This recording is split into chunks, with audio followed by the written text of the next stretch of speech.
اعوذ بالله من الشیطان الرجیم بسم الله الرحمن الرحیم. مسلمانانو دا وخت تیمرګره نوي کلي کې د بناتو مدرسه ده، هغې ته راغلي یو. زموږ سره دغه مفتي صاحب هم موجود دی. دوی قرآن شریفونه او بیاض القرآن غوښته دغه مول راوړي دي. مسلمانانو نو دغه یو درخواست په تاسو ته بار بار کوم، چېرته چې هم مقدس اوراق یا ضعیف قرآن شریفونه زه تاسو ته بار بار دغه وینا کوم چې یاره دغه تاسو موږ سره رابطه کوئ، دغه موږ په اسلامي طریقه باندې کفن دفن کوو. دغه به ستاسو زموږ سره هم ښېګړی او د ځان سره به هم ستاسو ښېګړی.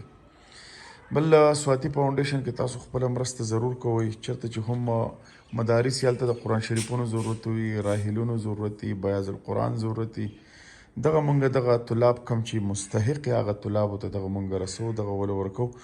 نو دغه صدقه جاریه ده او په پرې کې تاسو ته ثوابونه میلاویږي. تاسو به دغه مهرباني کوئ چې زموږ سره په سواتي فاونډیشن کې به مرسته کوئ. مفتي صاحب چونکې دا خو د بناتو مدرسه ده، دغه به تاسو په خپل لاس باندې بیا حواله کوئ. مفتي صاحب خو ډېر په طریقه باندې کار کړی دی، هغه لیست یې هم دغه کړی، خو زه نه غواړم چې دغه لیست دا نومونه چې کوم دي دغه شیر شي، دغه نومونه ټول لیکلي دي، د زنانو نومونه دي، نو موږ به داسې زیات نه شو کوو.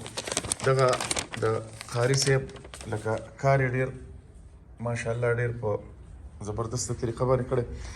مفتي صاحب زه به ستاسو نه یو فرمایش کوم، چېرته چې هم زموږ مسافر ورونه په دې وطن کې کم خلک زموږ سره مرسته کوي په سواتي فاونډیشن کې او د دې قرآن خدمت کوي، د دین خدمت کوي، نو تاسو هغه په دعا کې یاد ساتئ ضرور انشاءالله. او د روژې مبارکه میاشت ده، نو دغه به زموږ په تاسو باندې امانت وي چې دغه خلکو ته کم خلک چې زموږ سره مرسته کوي چې هغې ته تاسو دعا کوئ. ضرور انشاءالله. د هغوی دپاره که تاسو یو دوه الفاظ څه استعمالوئ بالکل الله دې دوی ته جاري خیر ونصیب کړي د خیر سره. په دنیا کې لوی ثوابونو کې یو اهم ثواب صدقې جاریه چاله قرآن شریف ورکول دي، چې قرآن شریف چاته هدیه کړي، شکرانه کړي.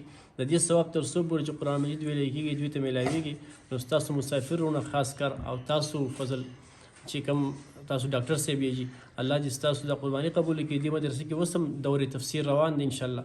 سبا به کې سپیشل مونږ ستاسو ټول ټیم دپاره سپیشل دواګانې وکړو او روزانه به انشاءالله العزیز کوو، څو پورې چې د قرآن تلاوت کېږي تاسو ته به دې ثواب فري کاته کې میلاویږي انشاءالله. جزاکم الله. ډېره مهرباني. مسلمانانو دغه مفتي صاحب خبرې تاسو واورېدې او دغه ضعیف قرآن شریفونه چې کوم دي، دغه مقدس اوراق چې کوم دي، دغه به اوس مونږ د ځان سره یوسو. دغه مقدس اوراق دي، نو تاسو سره هم چاته چې مقدس اوراق دي بالکل تاسو مونږ ته وینا کولی شئ. دغه مقدس اوراق تاسو مونږ ته حواله کولی شئ. دغه په اسلامي طریقه باندې به مونږ بیا کفن دفن کوو. مسلمانانو تر بل پروګرامه پورې خپل کوربه فضل وهاب سواتي له ورکړئ اجازت. د الله فامان.